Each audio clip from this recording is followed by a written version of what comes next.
G'day there, podcaster. This is a special. It's not special. It's not special. It's just a regular episode. I was trying to spice it up.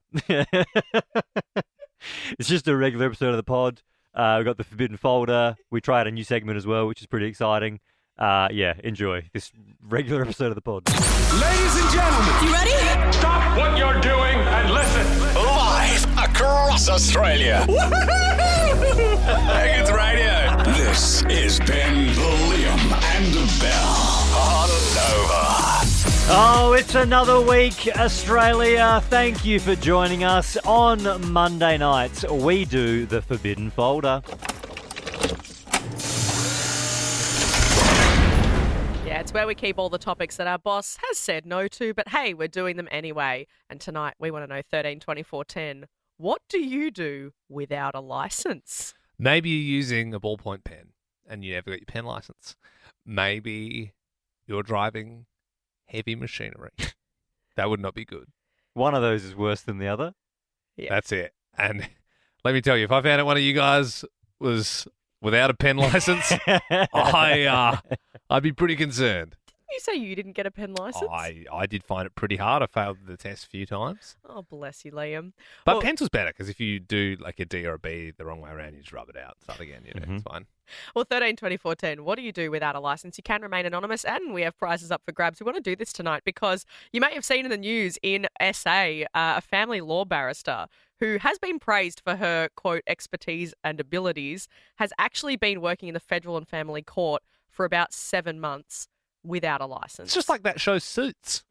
Yes, it Yes. is. That was his whole thing. That's true. It was funny when he did it, but then she does it, and then, It's a crime. Oh, freaking out. Everyone's scared. Your head went there. My head more went to like Legally Blonde, but it is actually probably more Suits vibe. Yes, totally. So, now all those cases that she's been working on are now possibly going to have to be looked at. Yeah, that's bad. 13 24 10 is our number tonight. We'd love for you to give us a buzz and tell us, what do you do without a license? Maybe it's even someone you know. You know, there's those crazy stories sometimes. It's like, yeah, the guy was my teacher. It turns out never studied to be one. We you got know? movie tickets to give away. We got gift cards. We got dinner sorted. 13 24 10. Sam in Brisbane, good evening. What are you doing without a license? Hey guys, nothing as crazy as being a barrister without a licence, but I was a swim teacher for a year without the correct accreditation. Oh, Sam, no, I don't know. see, It still sort of feels like if you're teaching kids how to swim and that, like Yeah. you'd sort of want to. that's you've got lives in your hands, Sam. I know you said it wasn't as crazy, but I think that's worse. Just want to check, Sammy, you can swim though, yeah? Yeah, so I can swim. I was CPR and first aid qualified. okay. Oh, that's but cool. never did the actual course to teach kids how to swim. They literally threw me in the deep end and said, here you go, Yeah. this class, have a crack. And a year later, once they found out, I then quit. Yeah, okay. Because it feels like you've got what happens if they drown covered, but not how to actually stop that from The happening. little, what are they called? Little swimming boards, little foam board thing. Kickboard. Kickboard, that's it. Have a bit of a kick, you're fine. Anonymous in Brisbane, good evening. What do you do without a license? Hey guys, I'm a real estate photographer and videographer, and I don't have a drone license. Oh, yeah, right. Because that's some pretty hefty fines, right? Like because I know if you're in like a restricted, well, I think all Airspace. airspace is restricted, right? Like you got to get the permits and that sort of Yeah, stuff. for sure. Yeah, you got to follow all the regulations and stuff. But if I put myself in your shoes and on, like I'm at a house, I got this job, in and out in 30 minutes, I could get a permit, or I could just pop this little drone up, get a few photos. How much does it cost to get the license? They're about $5,000. I Too believe. much. Too Oh. much. You may as well just become an actual Jetstar pilot or something for that. You know what I mean? Yeah, that's expensive. I wouldn't get a Wow. license either. Okay, no, see, obviously, hey, amongst all of this, we will say that we obviously do not encourage this behaviour, and you should be getting a license for everything that we're covering. Good I- cover, Belle.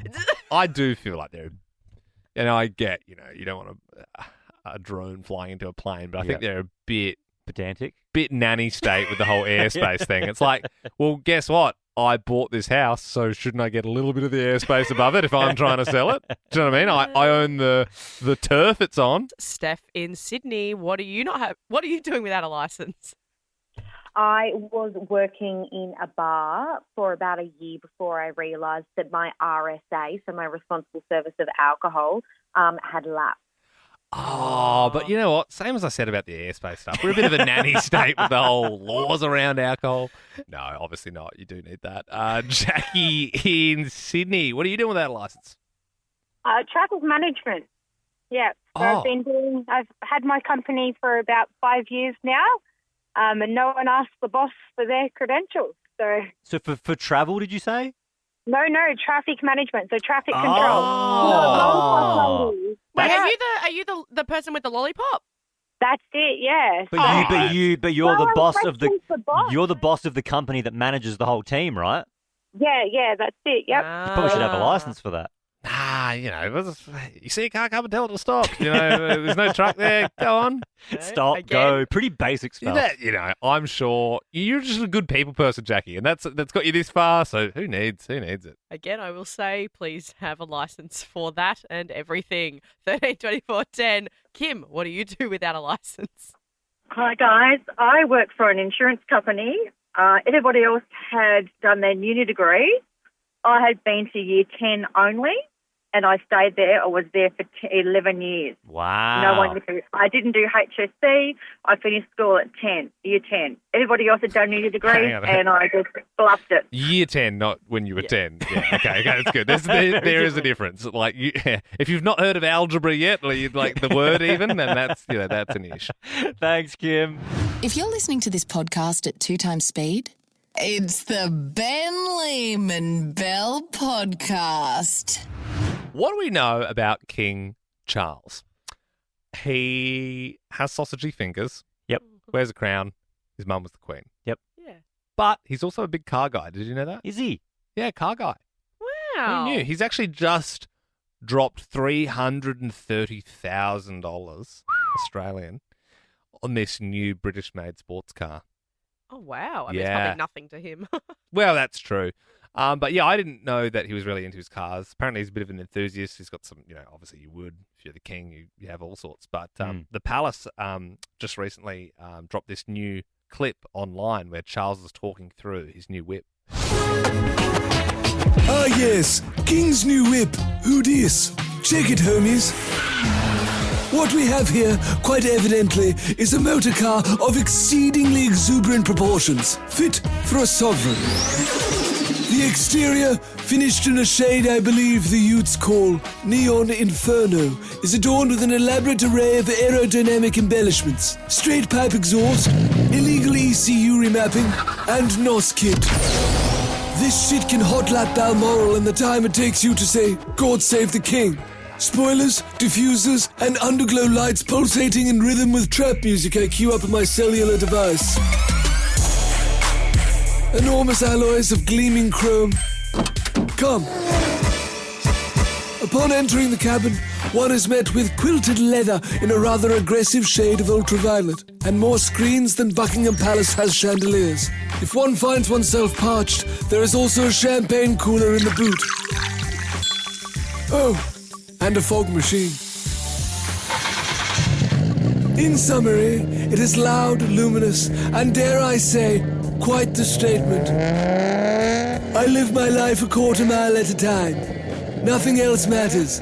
Not the monarch, not the crown, not my family and all their bullshit.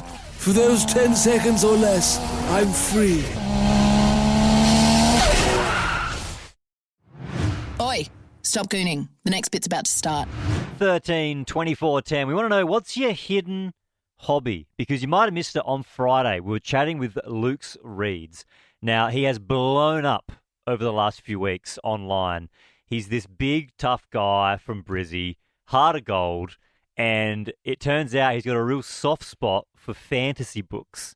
We were having a chat with him and about how it must be hard having a hobby that doesn't really match who you think he is on the surface.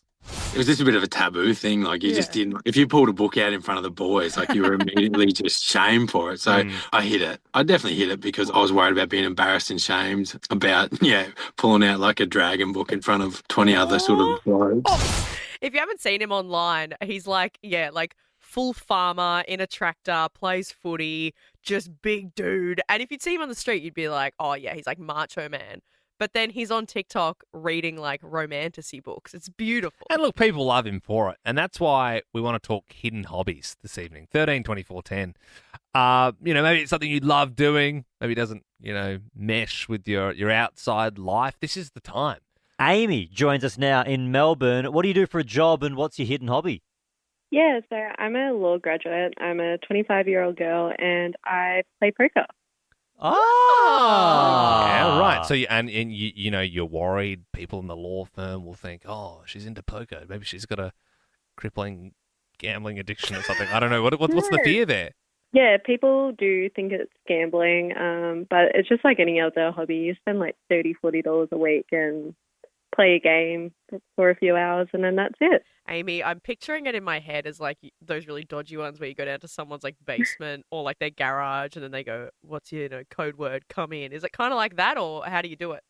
So you can do it at local pubs around, or you can, obviously play cash at the casino, but that is a bit more gambling, I guess. Yeah. What's the biggest hand you've ever gone all in on? I've had a few straight flushes. Never a royal flush, though. Wow. Yeah, I don't know any of this. I don't know what that means either. I have been to the casino a couple of times and thought, tonight's my night. I'm going to go. And then I always go like, yeah, whatever, like $50. I'm just going to go see what happens. And then I get scared. I go to the table and I'm like, everyone knows what they're doing and I don't. And I don't, like if they call for something, I don't want to get caught out. Amy, thank you so much. 13 24 10 is our number. Give us a buzz. We'd love to know, what is your hidden hobby? Maybe it's something you don't talk about very often. We'd love for you to call us. Vicky, good evening. What's your job and what's your hidden hobby? So I'm a support worker, and my hidden hobby is witchcraft and paranormal investigation. As in like a board game, or No, actually like doing it? potions and stuff. No, I do different rituals. I have since I was 13, and I'm 46 now, so I've been into it for a very long time. Paranormal investigations, I usually go to like cemeteries, abandoned houses, things like that. I sort of have to keep it to myself because people think I'm completely crazy when I mention anything. Hey, we don't think you're crazy, Vicky, but I get it. It's not something you want to mention on a first date. Like, hey, come over, we'll put some candles out and, draw one of those crosses on the floor. Yeah, thank you very much, Vicky. Billy in Melbourne, what do you do for a job and what's your hidden hobby? So I'm a mom, and I play heavy metal. Oh, rock and roll, man. Like, you play heavy metal in a band or you like listening to it? I actually write it myself, so I do like a solo heavy metal project. Where I write it all, and I'm like really into it. Heavy metal is like my passion. But yeah, I'm a mom during the day. They find it really interesting at like the parents groups and things. Yeah, right. A bit of mum on a leash. You like Korn, Billy? I do. I used to love Korn. I was a big fan. What about a bit of Slipknot? Love Slipknot. Billy, how old is your kid or children? My daughter is 6 months old. And I actually used to play in bands, and I've played with like Marilyn Manson and the Misfits. That's mad.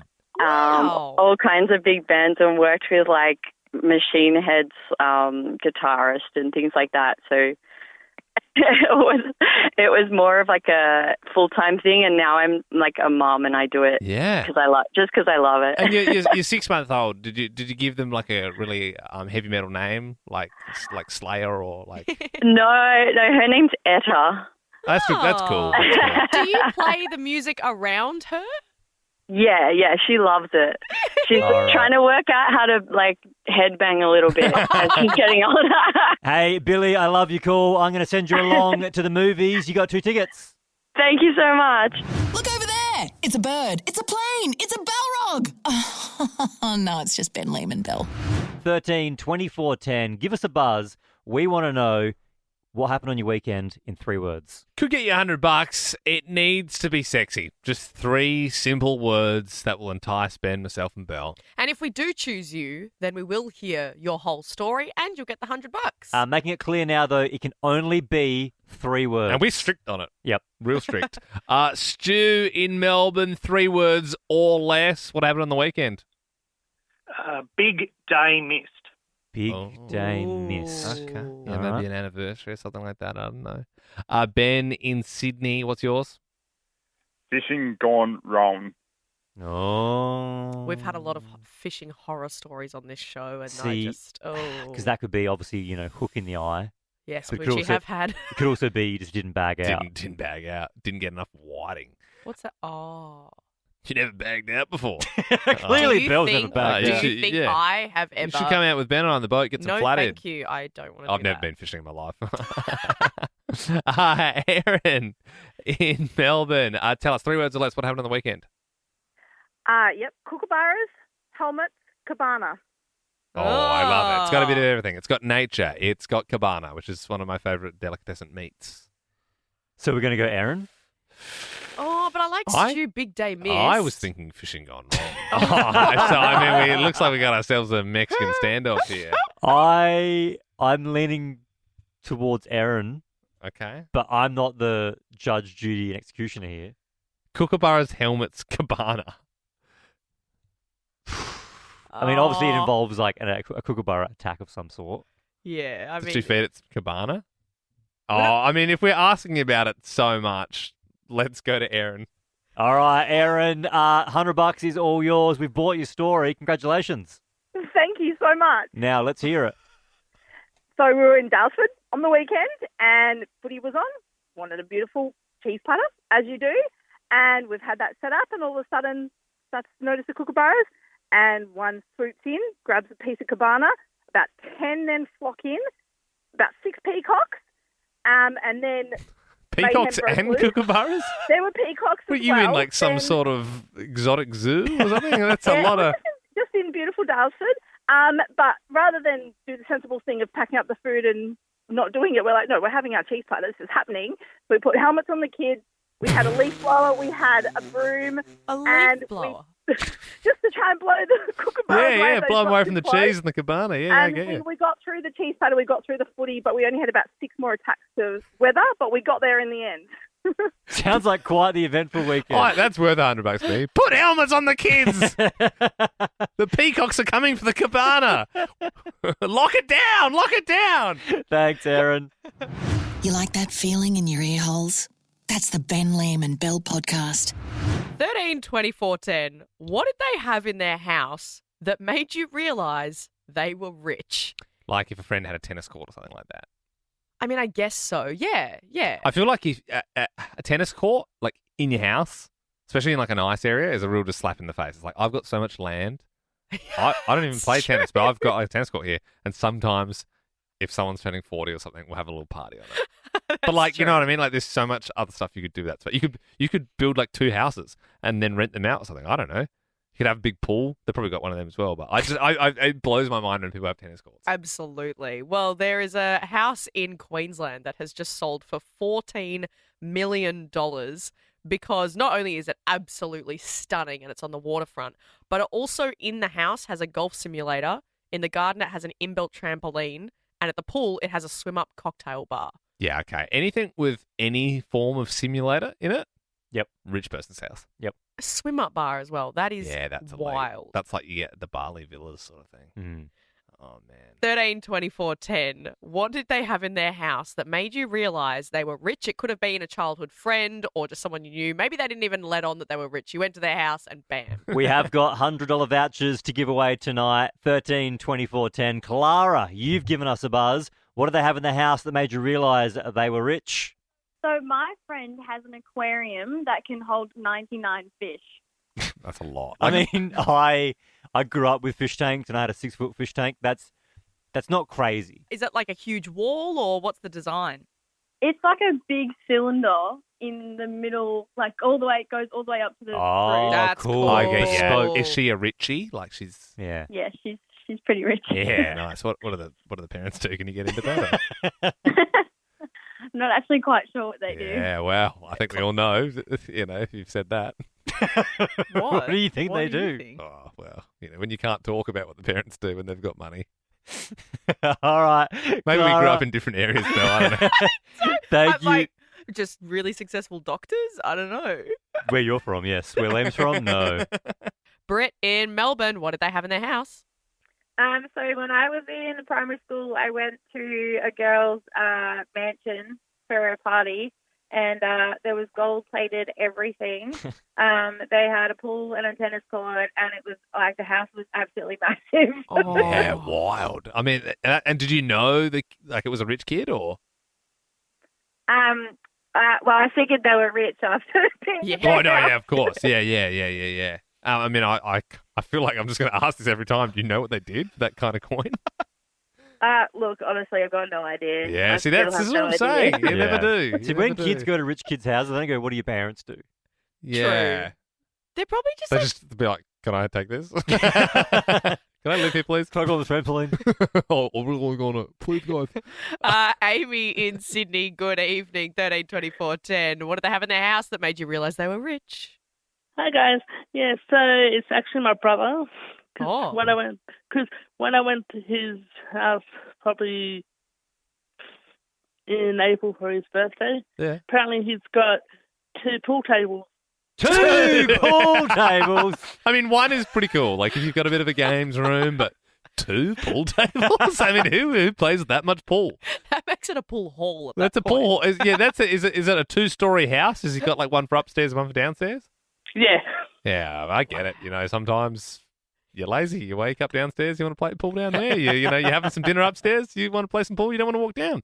Howard in Sydney, what do they have in their house that made you go, wow, these people are rich? My Uncle John, he had an apartment downtown, and he lived upstairs, and downstairs he had a huge motorcycle museum. Whoa. No way. Yeah. Was he like a bikie? He's just a collector. He's a buy and sell, but he did really well. Yeah, right. So he's just a man who appreciated a hog. Yeah. The hog museum. Man. Hell yeah. What was it worth? What was the hog museum worth? Roughly around $2 million. I would say. Oh, that's a lot of hog right there. Expensive hog. Yeah, that is a lot of hog. Gee whiz. My God. Not as good as 2 pool tables, but still No, pretty good. yeah, that's it. If I wanted people to talk about me in a certain way, I would rather the story be he has 2 pool tables at his house than he's got $2 million worth of motorbikes. Thanks, Howard. If you put on our podcast as you go to sleep, this one's for you. Up next, Smallzy is opening up the Smallzy surgery. But you know what's better than Smallzy's surgery? Smallzy's suite. Hang on, you just said Smallzy like 4 times. Yeah, I did. I Smallzy'd myself out. You got to work on your word economy. Well, From now on, I want you to do the rest of the break, but you can't say Smallzy again. Is Smallzy paying you to say Smallzy more? Because we love Smallzy, and Ben and I we'll say Smallzy surgery is coming up. It's always after us, but it's like, feels like there's some sort of extra Smallzy promotion going on from you. now. Okay, instead of that word, how about I say usher? Up next, you can win tickets to go and sit in a certain someone's suite to see Usher live. Have you guys seen all the videos of him and the Cherries? No. Oh. I know you did the Sabrina Carpenter cherry. Yeah. So on his tour, at his concert, you know how Taylor Swift, threw out a bit of merch or something? Yeah. No. Usher gets a person from the crowd and then gives them some cherries in their mouth. And you too can be that selected person. Really? Imagine if you had like an allergy to stone fruit and then you were just going and enjoying an Usher concert Did you and see he's that put a video? cherry. No. No, there's a woman who was allergic. Oh, hilarious. Yes. Yeah, and she's saying, I can't, I'm allergic. And he couldn't hear her because he had the... You have this cherry. You have what I give you. Yeah, and he kept trying. He's going, ha, ha, ha. And just must have been doing that thing where you go, ha, ha, ha, yeah, when you don't really hear someone. Yeah. And so he kept trying. And she's like, no, She went please into stop. anaphylactic shock and the concert had to stop. Yeah. No, it was wild. Well, look, Belle didn't say it, but I will. Smallzy has got an exclusive chance for you to sit in his say it. suite. You didn't say Smallzy suite. Oh, get out. It sounds cool when you say Smallzy suite. And that's it. Liked that podcast? There's heaps more to listen to if you just scroll back or download the Nova Player app. Ben, Liam, and Belle.